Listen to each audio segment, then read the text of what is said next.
안녕하십니까? 격동하는 국제 정세 속에서 한 국가의 운명은 때로 가장 가까운 동맹과의 관계에 의해 결정되기도 합니다. 오늘의 이야기는 바로 그 관계의 미묘한 균열과 그로 인해 대한민국 사회가 마주하게 된 거대한 질문들에 대한 깊이 있는 탐사입니다. 25 전쟁 이후 대한민국의 안보와 번영의 초석이었던 한미동맹이 지금 그 어느 때보다 중대한 시험대에 올랐다는 목소리가 나오고 있습니다. 오늘 우리가 함께 나눌 이 이야기에 귀를 기울여 주시는 여러분의 관심과 공유가 우리가 살아가는 이 시대의 진실을 밝히는 등불이 될 수 있습니다. 본 채널을 구독하고 알림을 설정하시면 앞으로 이어질 깊이 있는 분석들을 놓치지 않으실 수 있습니다. 이야기의 시작은 지난 8월 25일 한미 정상회담 직후로 거슬러 올라갑니다. 당시 이재명 정부는 서명할 필요도 없을 만큼 성공적인 회담이었다고 자평하며 국민적 기대감을 한껏 끌어올렸습니다. 실제로 당시 여론조사에서는 국민의 60% 이상이 회담 결과가 국익에 도움이 되었다고 평가했습니다. 하지만 불과 한 달도 채 지나지 않아 이재명 대통령 스스로 그 화려했던 평가 뒤에 가려진 충격적인 진실을 드러냈습니다. 바로 미국 측에 약속했던 3,500억 달러, 우리 돈으로 약 486조 원에 달하는 거액의 자금 지원 약속이었습니다. 이재명 대통령은 이 약속을 이행할 경우 대한민국이 제2의 IMF 외환위기에 직면할 수 있다고 고백했습니다. 이는 사실상 지난 정상회담의 이면에 우리 경제의 근간을 흔들 수 있는 엄청난 부담이 존재했음을 인정한 것입니다. 국가의 명운이 걸린 중차대한 사안을 국민에게 투명하게 공개하지 않고 성공적인 회담이었다고 포장했던 정부의 태도는 대국민 기만이라는 것엔 비판을 피할 수 없게 되었습니다. 이 사건은 단순한 외교적 실수를 넘어 정부와 국민 사이의 신뢰에 깊은 상처를 남겼습니다. 한미 관계의 균열을 보여주는 또 다른 상징적인 사건은 바로 전시작전 통제권, 즉 전작권 전환 문제입니다. 이재명 정부는 자주국방을 명분으로 임기 내 전작권 환수를 강력하게 추진하고 있습니다. 외국군이 없으면 자주국방이 불가능하다는 생각이야말로 굴종적 사고라는 이재명 대통령의 발언은 그 의지를 명확히 보여줍니다. 물론 스스로의 힘으로 나라를 지키는 자주국방은 모든 국가가 지향해야 할 가치입니다. 하지만 현실은 그리 간단하지 않습니다. 현재 한반도는 세계 최강대국인 미국조차 나토와 같은 집단 안보체제를 유지하는 냉혹한 국제 질서 속에 놓여 있습니다.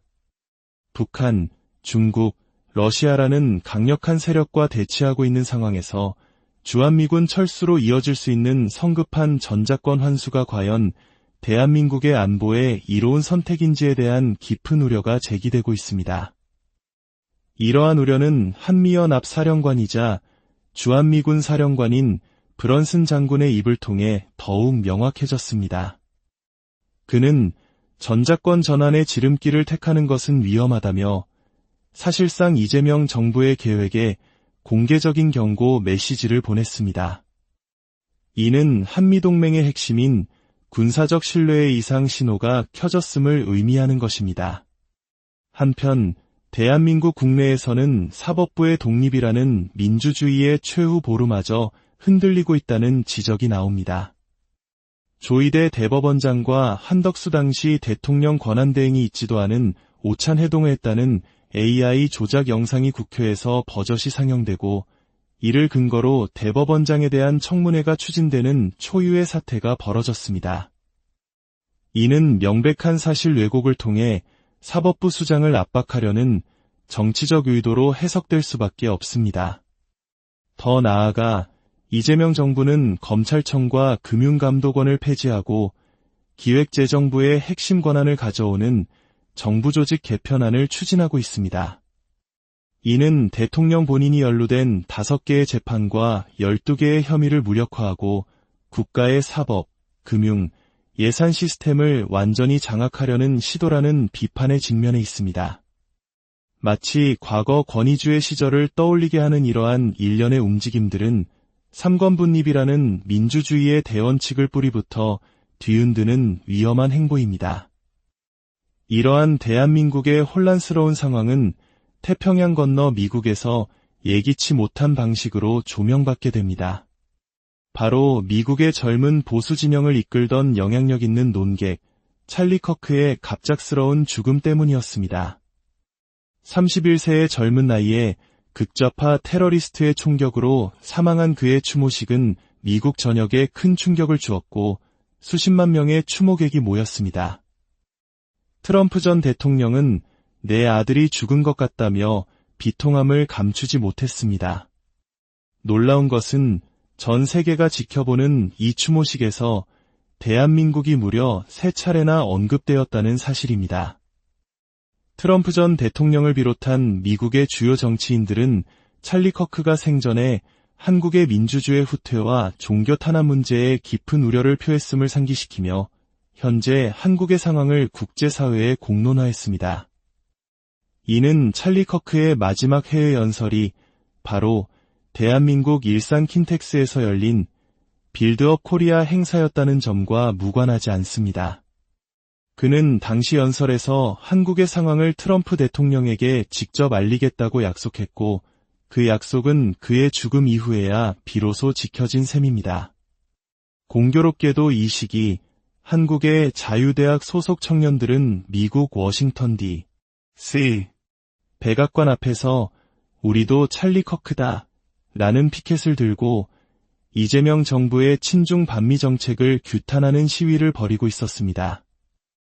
트럼프 행정부는 이들의 활동을 백악관 공식 홈페이지에 소개하며 지지를 표명했습니다. 이는 미국 보수 진영이 이재명 정부와 명확히 선을 긋고 대한민국의 자유우파 세력과 연대하겠다는 강력한 신호로 해석되었습니다. 대한민국은 지금 중대한 기로에 서 있습니다. 한미동맹의 균열, 사법부 독립의 위협, 그리고 국제사회의 우려 섞인 시선 속에서 우리는 어떤 미래를 선택해야 할까요? 한때 성공적이라 포장되었던 외교적 성과가 불과 한 달 만에 국가적 위기의 뇌관으로 드러나는 현실 속에서 우리는 무엇을 믿고 어떤 목소리를 내야 할까요? 오늘의 이야기는 특정한 정치적 입장을 강요하기 위함이 아닙니다.